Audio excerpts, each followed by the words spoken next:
Nick Smith. I just want to provide an update on the Johnathan Boley case that took place on New Year's Eve. So where we're at is on Wednesday, December 31st at around 12:28 p.m. Walker County Sheriff's Department received a call about a missing 4-year-old child. Deputies arrived on the scene along with RPS and cleared the residence around 1:02. Once they made sure that the child wasn't in the house, we immediately called for air support from Aaliyah. State canines were there as well to start the searching process. At approximately 12:55 on Friday, January the 2nd, Johnathan, which is known as John, was recovered at the scene by a search group that was volunteering. They were in their assigned grid when John was recovered partially in a body of water. Once John and Buck was found, I requested the assistance of the FBI and SBI to work alongside our deputies to work the scene. They spent Friday, most of the day Saturday, processing and working the scene. They vacated the command post at Cornerstone Church, and I want to thank Cornerstone Church for allowing us to use their facilities last week. Sunday, they worked out of their respective field offices to follow up and put everything that we've worked on thus far together. This morning, Sergeant Pugh, SBI, and federal agents were present for an autopsy this morning. We do not have an official cause of death, but we can rule out that there was no signs of trauma or assault type injuries. Anything official will be pending further testing. We're committed to being transparent as possible as we can during this entire process. Kind of to talk about the father, Jamison Kyle Boley, and the charges that he had that stems from this investigation was on December 31st, Jamison Kyle Boley was arrested and charged with unlawful manufacture of a destructive device, which is a Class B felony. He was also charged with chemical endangerment of a child on 2 counts, which are Class C felonies. These charges are separate and totally separate from missing John. And also I want to say that, Mr. Boley is presumed innocent until proven guilty. That these charges doesn't mean that he is guilty until he's proven guilty. Once the investigation is complete and we have an official cause of death, everything will be compiled and we will give it to the district attorney for review. Does anybody have any questions? Why is the father in Blount County? We moved in Blount County anytime. It's not uncommon for sheriffs across the state when they have high-profile cases and things of that nature to send the individual out of county or to another facility. We have several inmates that are Walker County inmates that are in different county jails throughout the state that are being housed just to keep people separated and so forth. We have several inmates that are from other counties as well, so we kind of switch and swap just to kind of keep high-profile cases separated from their home county. In terms of the autopsy, still the results are not in, but would it be safe to assume that there's possibility of things like that the boy fell off a ridge or fell off into some water or something like that? Obviously I don't want to speculate on what the cause of death may or may not be. All I can say is that from what was done this morning, that we can rule out the fact that there was no trauma and there was no assault type injuries. And anything else would require further testing. Do you know how long he had been deceased? They did not provide that this morning in the initial conversation. They just got through concluding. On Friday, you called for privacy for the family. Since then, there's been a lot of chatter on Facebook, maybe even potential misinformation message to the community right now? First off, I want to say that I'm very proud of Walker County. I'm very proud of the people who came out and showed this family support. I mean, I've seen high school kids come out. I've seen grandpas and grandmas come out. I just ask that you show the family respect. And you mentioned he was partially in a body of water. Can you kind of describe what type of body of water that was? It was, I guess the best way to describe it is kind of a creek, but it pulled up to, there was an area that was pulled up. Not sure whenever he was in it, at what level it was in, because obviously Friday we experienced rain, but Saturday morning when we measured it, it was around 4 foot deep. Was it a volunteer type team that had found them, or was it a professional law enforcement, or who? So, obviously we had law enforcement, we had hundreds of volunteers come out. So EMA did a fantastic job of mapping out everybody's search patterns and grid patterns.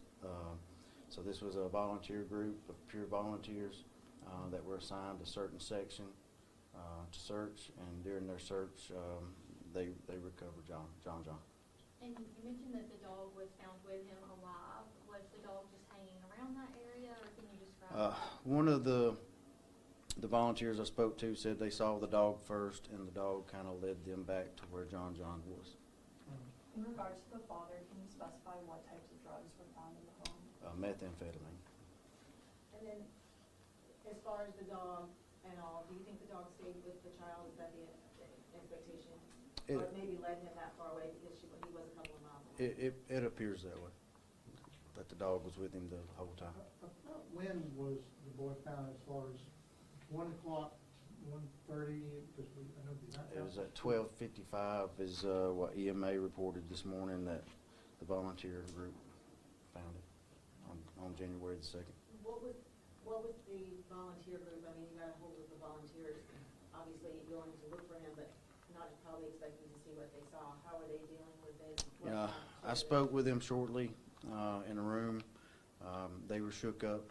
Obviously, you come out to do a good deed, and when you get there, you may have thought that you have fully prepared yourself for what you might come across, and obviously they were shooken up.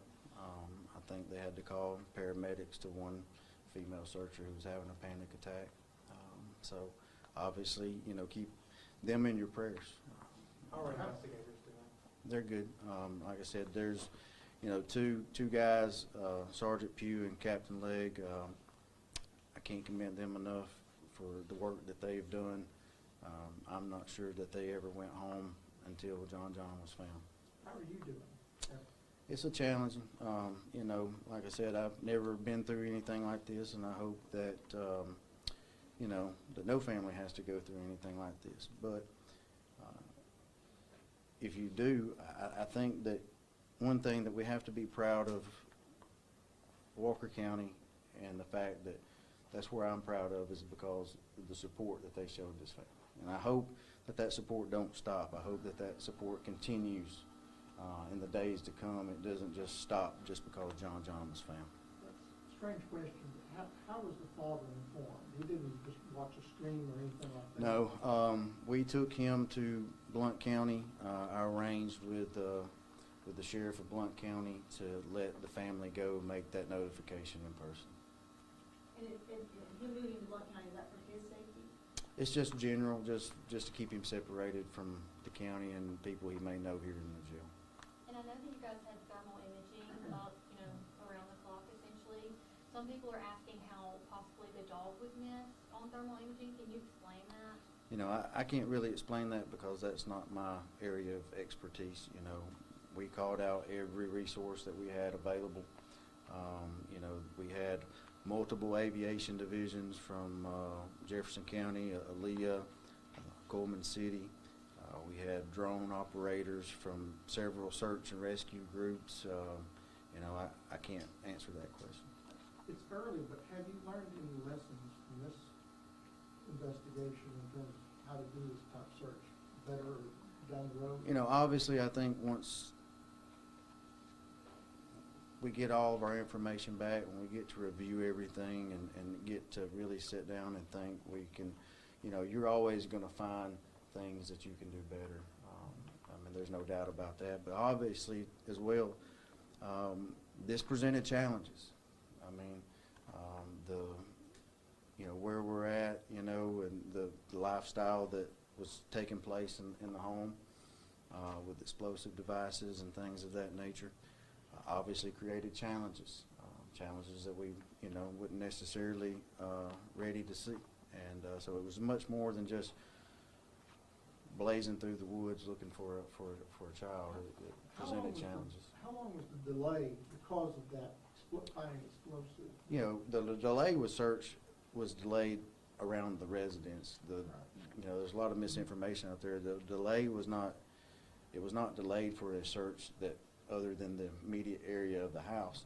Now, the following day, once you got across the road, several volunteers were reporting and mapping that they thought they had found some type of explosive devices.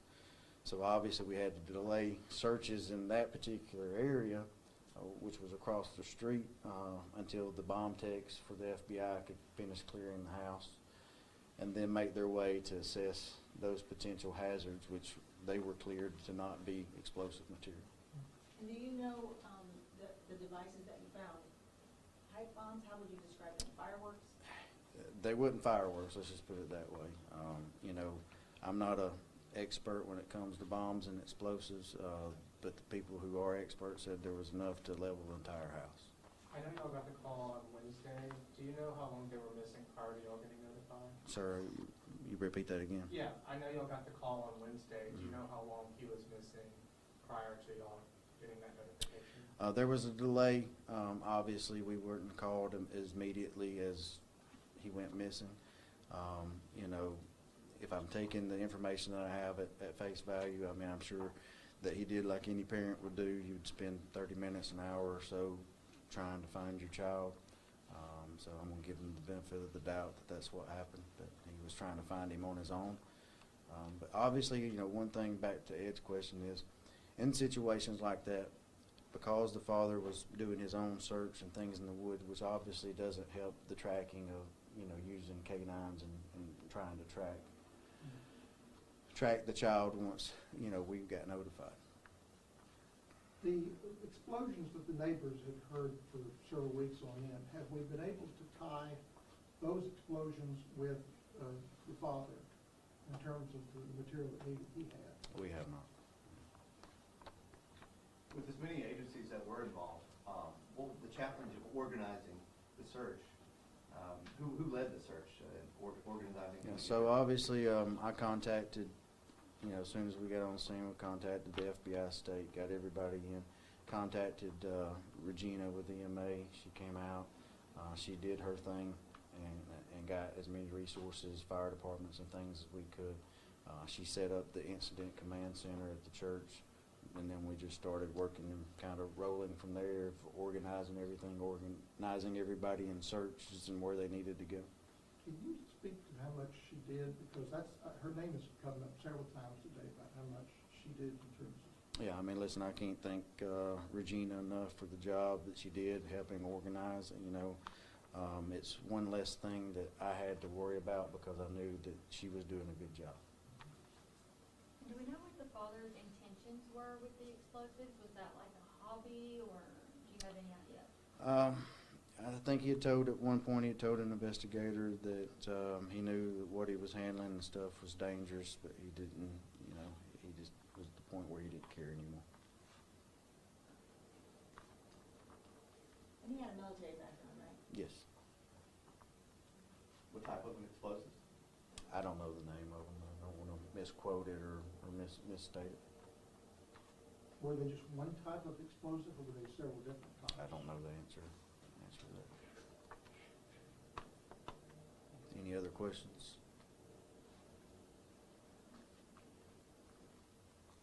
All right, thank you, guys. Thank you.